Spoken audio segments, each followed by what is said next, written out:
Assalamualaikum dan salam Malaysia Madani. Pergi ke kedai, menaiki beca.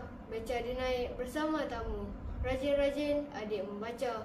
Membaca dapat menambah ilmu. Saya Amir Hadif bin Zamhaz Rami dari Sekolah Kebangsaan Jawi, Sekolah Berprestasi Tinggi.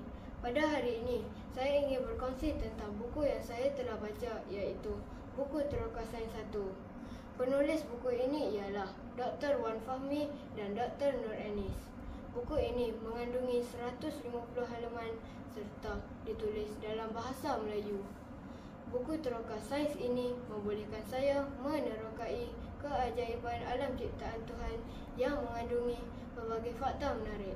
Antaranya tentang angkasa, bakteria, manusia, haiwan dan tumbuh-tumbuhan yang membuatkan saya teruja dan mengagumi setiap ciptaannya. Buku ini sesuai untuk bacaan bersama keluarga. Tajuk yang saya paling suka ialah berkaitan dengan haiwan. Saya kongsikan satu fakta menarik yang tidak boleh dilupakan apabila saya membacanya. Semut tidak pernah tidur dan semut juga tidak mempunyai paru-paru. Faktanya sangat menarik dan saya tidak tahu jika saya tidak membaca buku ini.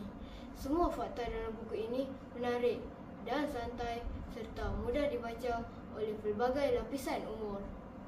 Keistimewaan buku ini ialah satu fakta, satu halaman. Imejnya jelas dan pelbagai.